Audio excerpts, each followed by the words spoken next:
ಆತ್ಮೀಯ ಕರ್ನಾಟಕ ರಾಜ್ಯ ಸರ್ಕಾರಿ ನೌಕರರೇ ಮತ್ತು ಪಿಂಚಣಿದಾರರ ಇಂದಿನ ಈ ಒಂದು ವಿಡಿಯೋದಲ್ಲಿ ಒಂದು ಲೇಟೆಸ್ಟ್ ಅಪ್ಡೇಟ್ ಅನ್ನು ತಮ್ಮೊಂದಿಗೆ ಶೇರ್ ಮಾಡ್ತಾ ಇದ್ದೀನಿ.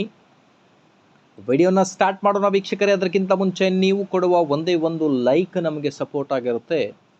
ದಯಮಾಡಿ ವಿಡಿಯೋನ ಲೈಕ್ ಮಾಡಿ, ಅದರ ಜೊತೆಗೆ ನಮ್ಮ ಯೂಟ್ಯೂಬ್ ಚಾನಲನ್ನು ಕೂಡ ಸಬ್ಸ್ಕ್ರೈಬ್ ಮಾಡಿಕೊಳ್ಳಿ ವೀಕ್ಷಕರೇ.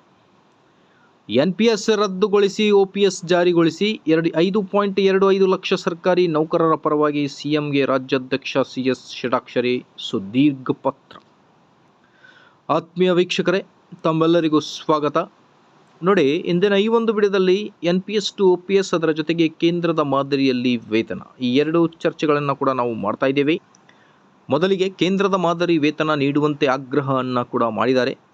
ರಾಜ್ಯ ಸರ್ಕಾರಿ ನೌಕರರ ವೇತನ ಮತ್ತು ಭತ್ಯೆಗಳು ಕೇಂದ್ರ ಸರ್ಕಾರಿ ನೌಕರರಿಗಿಂತ ಕಡಿಮೆ ಇದ್ದು, ಒಂದೇ ಮಾದರಿಯಲ್ಲಿ ಕೆಲಸ ಮತ್ತು ಜವಾಬ್ದಾರಿಗಳಿದ್ದರೂ ಕಡಿಮೆ ವೇತನ ಪಡೆಯಲಾಗುತ್ತಿದೆ.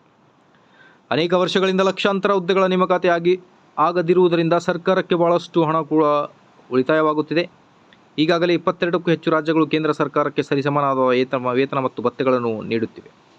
ರಾಜ್ಯ 7ನೇ ವೇತನ ಆಯೋಗವು ತನ್ನ ವರದಿಯಲ್ಲಿ ರಾಜ್ಯ ಸರ್ಕಾರಿ ನೌಕರರಿಗೆ ಕೇಂದ್ರದ ಮಾದರಿಯಲ್ಲಿ ವೇತನ ನೀಡುವ ಶಿಫಾರಸು ಕೂಡ ಮಾಡಿದೆ. ಆದಷ್ಟು ಬೇಗ NPS to OPS ಮತ್ತು ಕೇಂದ್ರದ ಮಾದರಿಯಲ್ಲಿ ವೇತನ ಜಾರಿಯಾಗಲಿ. ಮಾಹಿತಿ ಇಷ್ಟದಲ್ಲಿ ಲೈಕ್, ಶೇರ್ ಆ್ಯಂಡ್ ಸಬ್ಸ್ಕ್ರೈಬ್.